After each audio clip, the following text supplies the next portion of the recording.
Morning children. Today I have come with a very interesting activity. देखिए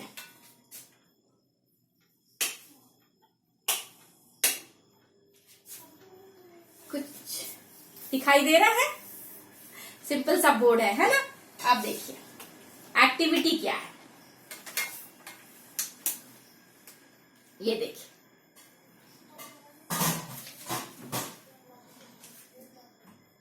क्या देख पा रहे हैं आप? ये जब आपने खुले आसमान में रात में देखा होगा, जब बादल नहीं होते हैं, साफ आसमान होता है, ऐसे असंख्य तारे आपको आसमान में चमकते हुए दिखाई देते हैं।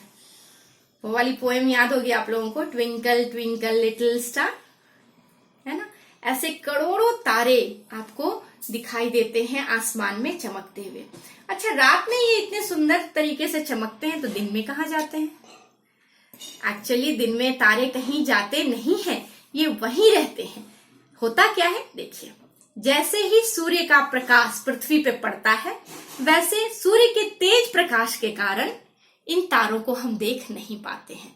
जैसे देखिए, अभी मैं लाइट ऑन करती हूँ तो इसका आप सूर्य के प्रकाश से इसकी तुलना कीजिएगा और इनका प्रकाश आप नहीं देख पाएंगे। देखिए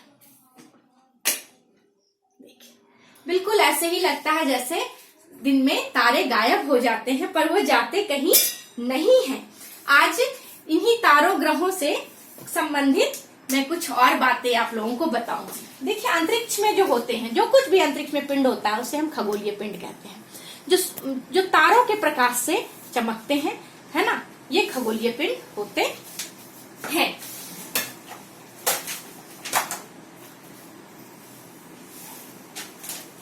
खगोलीय पिंड की सीधी सी एक परिभाषा आपको दूं, सूर्य तथा वे सभी वस्तुएं, ध्यान दीजिएगा, सूर्य, हमारा सूर्य देखिए,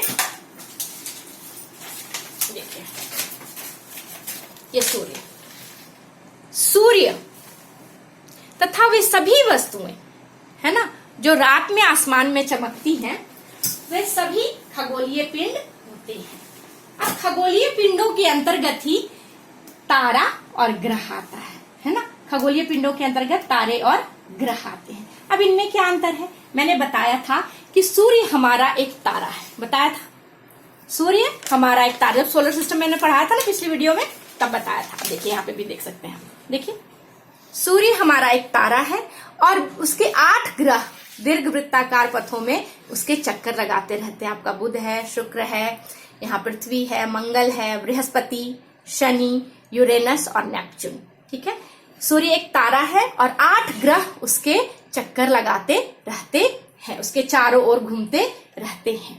ठीक है, तो सूर्य हमारा तारा है। सूर्य में, तारे में अपनी उष्मा, हीट और प्रकाश यानी रोशनी होती है। दोनों चीजें होंगी उसमें, उष्मा और प्रकाश। अपनी उष्मा और प्रकाश से वो चमकता हुआ दिखाई देता है। देखते हैं सूर्य कितना चमकता, कितनी तेज रोशनी होती है उसकी। तो तारों में अपनी उष्मा और प्रकाश होता है, वो खुद, जिन्हें वो लगातार उत्सर्जित करते रहते हैं। दूसरा है हमारा ग्रह। देखिए ग्रह क्या होते हैं, दिखलाया था मैंने, ये सारे ग्रह हैं। देखिए अलग अलग भी देख सकते हैं, देखिए ये बुध ग्रह देख सकते हैं यहाँ, है ना, देखिए। फिर यहाँ हमारी पृथ्वी भी एक ग्रह है, देखिए ये मंगल एक ग्रह है। इस तरह के कई ग्रह हैं। 8 ग्रह जो है हमारे सोलर सिस्टम का है, उसके बारे में बताती हूँ। इनके पास न तो अपनी उष्मा होती है, न प्रकाश होता है, पर ये चमकते कैसे हैं? ये सूर्य के प्रकाश से स्वयं को प्रकाशित करते हैं। ध्यान दीजिएगा, तारे में अपनी उष्मा और प्रकाश होता है, पर ग्रहों के पास न तो अपनी उष्मा होती है, न प्रकाश होता है, पर वो तारों के प्रकाश से प्रकाशित होते हैं। अब हम तीसरे टॉपिक पे आते हैं, नक्षत्र मंडल। ये क्या है?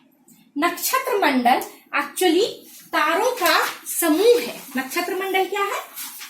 तारों का समूह है। एक तारा नहीं होता इसमें, बिल्कुल जैसे आप क्लास में ग्रुप बनाकर बैठते हैं, है ना, अपने दोस्तों के साथ बैठते हैं ना, ऐसे वैसे तारे भी अपना एक ग्रुप बनाते हैं, यू। ठीक है, तो तारों का जो समूह होता है उसे हम कहते हैं नक्षत्र मंडल। और ये नक्षत्र मंडल जो होते हैं, ये तारे समूह में आकर कई तरह की विभिन्न आकृतियां भी बनाते हैं, जिसमें एक बड़ा ही प्रसिद्ध है आपका अर्सा मेजर। देखिए ये आपकी कलछी जैसी एक ना आकृति बनती है, बेलचे जैसी बोल सकते हैं, स्पट की तरह। ये देखिए अर्सा मेजर, ये एक नक्षत्र मंडल है। आपने अपने गांव में सतभैया का नाम सुना होगा, जिसे सप्तऋषि भी कहते हैं। ठीक है, दिखलाती हूँ सप्तऋषि आपको। सप्तऋषि जो है वो इसी अर्सा मेजर का एक भाग है। उसमें 7 तारे होते हैं जिन्हें हम खुली आंखों से, नंगी आंखों से पृथ्वी से ही देख पाते हैं। ये नक्षत्र मंडल अर्सा मेजर का एक भाग है। देखिए यहाँ पे 1 2 3 4 5 6 7, ये 7 सप्तऋषि। ये नक्षत्र मंडल अर्सा मेजर का एक भाग है सप्तऋषि।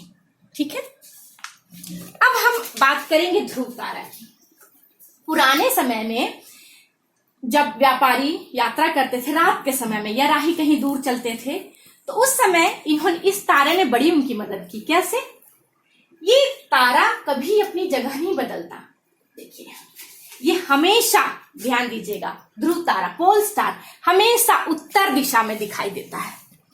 ध्रुव तारा जो होगा, आप जब भी देखेंगे, आप देखिए ये बच्ची खड़ी है, इसके मुंह के सामने पूर्व दिशा है, पीठ की तरफ पश्चिम है और बाएं हाथ की तरफ उत्तर दिशा है।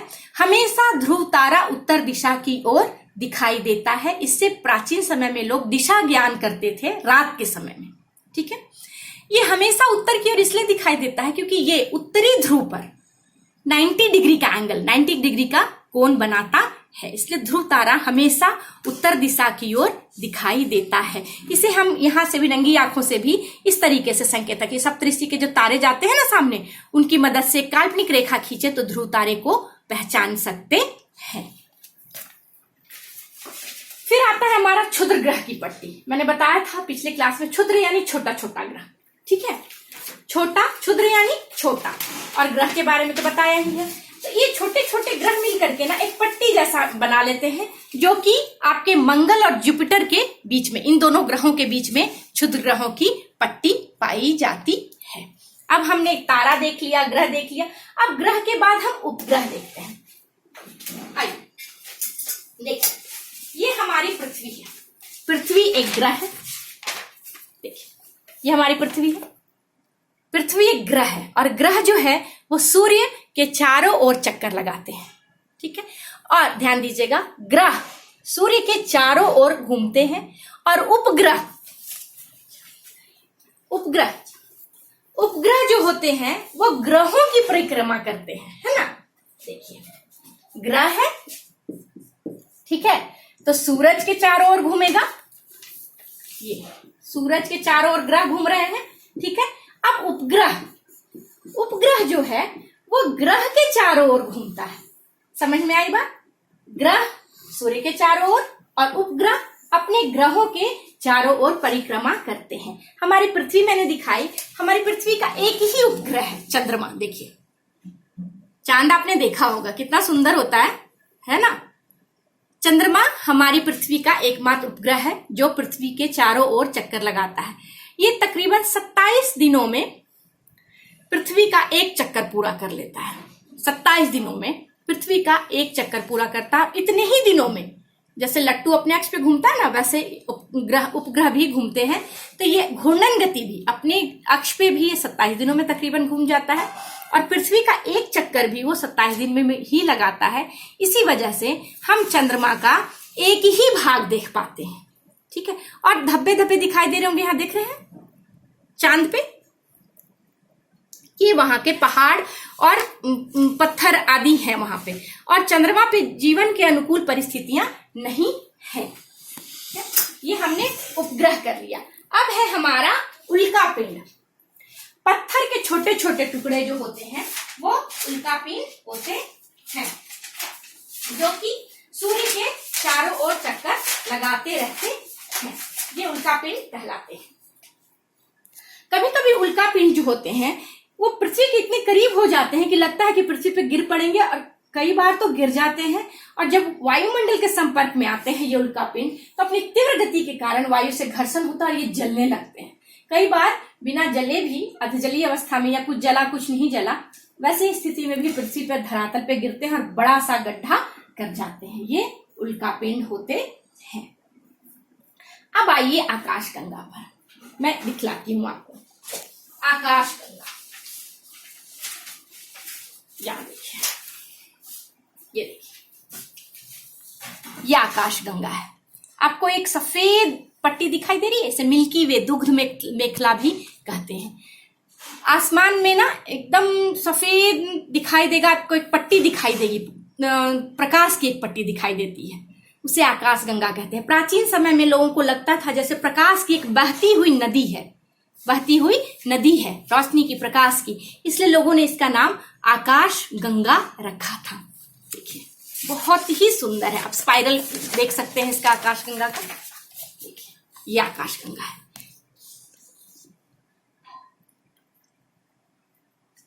आकाश गंगा है क्या? ये करोड़ों तारों, आकाश गंगा एक दो की बात नहीं कर रही हूं मैं, करोड़ों तारे होते हैं इसमें, बादल और गैसों की एक प्रणाली होती है। आकाश गंगा करोड़ों तारे, बादल और गैसों की एक प्रणाली होती है। और हमारा जो सौर मंडल है ना, दिखाया था मैंने सौर मंडल आपको, देखिए फिर से। और जो हमारा सौर मंडल है, एक ये हमारा सौर मंडल इस आकाश गंगा का एक छोटा सा हिस्सा है, ठीक है। इसमें तो एक ही तारा है ना, और 8 ग्रह हैं। इस तरह के करोड़ों तारे एक आकाश गंगा में समाये होते हैं। आप सोचिए कि आकाश गंगा कितनी विशाल होगी। और आगे चलिए, लाखों आकाश गंगाएं, मैंने बताया ना करोड़ों तारे, गैसों और बादलों की प्रणाली है आकाश गंगा, और लाखों आकाश गंगाएं मिलकर ब्रह्मांड का निर्माण करती हैं। क्या बनाती हैं आकाश गंगाएं? बहुत सारी आकाश गंगाएं मिलकर ब्रह्मांड का निर्माण करती हैं। तो ब्रह्मांड की विशालता कितनी होगी इसका अनुमान लगाना अभी असंभव सा है, पर खगोल शास्त्री दिन रात इसके रहस्यों को जानने में जुटे हुए रहते हैं। अब हम एक काम करते हैं, हम पृथ्वीवासी हैं तो हम एक रिश्ता बनाने की कोशिश करते हैं, रिलेशन, है ना, कैसे बनता है देखिएगा।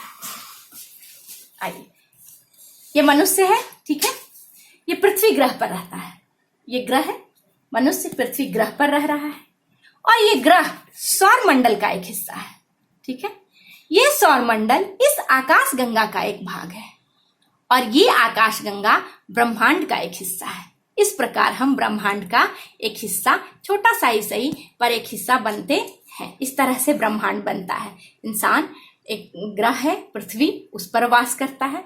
पृथ्वी सौर मंडल का हिस्सा है, सौर मंडल आकाश गंगा का एक भाग है, और आकाश गंगा, कई आकाश गंगाएं मिलकर एक ब्रह्मांड का निर्माण करती हैं। इस प्रकार से पूरा हमारा एक रिश्ता बना हुआ है, सब एक दूसरे से जुड़े हुए हैं, ठीक है। ये पाठ यहीं पर अभी समाप्त करती हूँ। इस वीडियो को आराम से देखेंगे और हर एक टॉपिक का परिभाषा मैंने बताई है, सबको जानेंगे, अपने बुक से भी देखेंगे। मैं होमवर्क दूंगी और होमवर्क को करके मुझे सेंड कीजिएगा, ताकि मैं अच्छे अच्छे रिमार्क्स आपको दे सकूं। ध्यान से जरूर पढ़ाई करेंगे। बाय।